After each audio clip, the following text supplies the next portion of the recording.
कभी कभी ऐसा लगता है ना कि हमारी बातचीत के पीछे भी कुछ छिपे हुए नियम होते हैं। आज हम उन्हीं साइकोलॉजिकल गेम्स का पर्दाफाश करेंगे जो लोग अनजाने में खेलते हैं, जैसा कि एरिक बर्न ने अपनी बहुत ही मशहूर किताब गेम्स पीपल प्ले में बताया है। कई बार ऐसा जरूर महसूस हुआ होगा कि किसी से बात करते करते लगता है कि भाई जो कहा जा रहा है मतलब वो नहीं है। हम एक आम सी बातचीत कर रहे होते हैं, लेकिन असल में हम एक साइकोलॉजिकल गेम का हिस्सा बन चुके होते हैं। और पता है सबसे बड़ी मुश्किल क्या है? हमें इसका एहसास तक नहीं होता। बर्न कहते हैं कि हम सब जाने अनजाने में ऐसे खेल खेलते हैं जो धीरे धीरे चुपके से हमारे रिश्तों, करियर और यहाँ तक कि हमारी जिंदगी को भी नुकसान पहुंचाते हैं।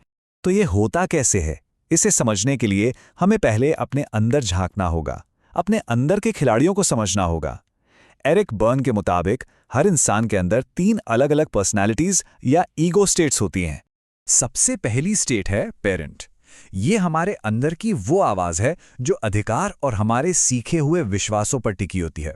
जब कोई कहता है तुमसे ये उम्मीद नहीं थी, तो असल में उनका पेरेंट बोल रहा होता है, जो उन सारे नियमों से बना है जो हमने अपने बड़ों से सीखे हैं। इसके बाद आता है एडल्ट। ये है लॉजिक और समझदारी की आवाज। ये हमारे दिमाग के एक शांत और तर्कसंगत हिस्से की तरह है, जो किसी भी जानकारी को बिना पक्षपात के एनालाइज करता है और फिर कोई फैसला लेता है। और हमारी तीसरी स्टेट है चाइल्ड, यानी हमारे अंदर का बच्चा। ये हमारी भावनाओं, हमारी क्रिएटिविटी और हमारे स्पॉन्टेनियस रिएक्शंस की आवाज़ है। जब हम अचानक बहुत इमोशनल हो जाते हैं तो वो हमारा चाइल्ड होता है जो अपनी बात कह रहा होता है।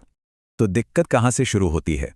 असली प्रॉब्लम तब शुरू होती है जब हमारे अंदर की ये तीनों पर्सनैलिटीज आपस में टकराने लगती हैं या फिर गलत समय पर बाहर आ जाती हैं। बस यहीं से साइकोलॉजिकल कॉन्फ्लिक्ट और इन खेलों का जन्म होता है।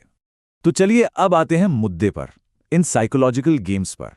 ये बातचीत के वो पैटर्न हैं जिनके पीछे कोई ना कोई छिपा हुआ मकसद होता है। अभी हम 3 ऐसे सबसे कॉमन गेम्स की बात करेंगे जिन्हें लोग अक्सर अपनी रोजमर्रा की जिंदगी में खेलते हैं और शायद उन्हें इसका अंदाजा भी नहीं होता। पहला गेम है तुम ऐसा क्यों नहीं करते। हाँ लेकिन अरे ऐसे लोगों से तो हम सब मिले हैं। वो एक प्रॉब्लम लेकर आएंगे, पर आप जैसे ही कोई सोल्यूशन देंगे उनका जवाब तैयार होता है, हाँ लेकिन ये इसलिए काम नहीं करेगा। सच तो ये है कि उन्हें सोल्यूशन चाहिए ही नहीं। उनका असली मकसद तो बस सहानुभूति बटोरना होता है। दूसरा गेम है अगर तुम ना होते तो। ये ब्लेम गेम का एक क्लासिक एग्जाम्पल है। अगर तुम्हारी वजह से ना होता तो मैं आज कहां से कहां पहुंच गया होता। इसमें लोग अपनी नाकामयाबी का ठीकरा दूसरों पर फोड़ देते हैं ताकि उन्हें खुद जिम्मेदारी न लेनी पड़े।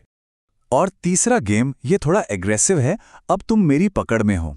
ये पावर और कंट्रोल का खेल है। इसमें खेलने वाला बस इंतजार करता है कि सामने वाला कोई गलती करे, और जैसे ही वो गलती होती है वो उस पर हावी हो जाता है।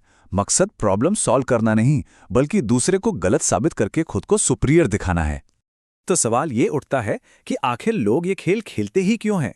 चलिए इन खेलों के पीछे छिपे गहरे मनोवैज्ञानिक कारणों को भी समझते हैं। बर्न का मानना है कि हम सब इन 4 में से किसी एक लाइफ पोजीशन से दुनिया को देखते हैं।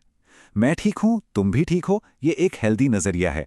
लेकिन बाकी 3, मैं ठीक नहीं हूं, तुम ठीक हो, मैं ठीक हूं, तुम ठीक नहीं हो, और मैं भी ठीक नहीं हूं, तुम भी ठीक नहीं हो, ये अनहेल्दी हैं।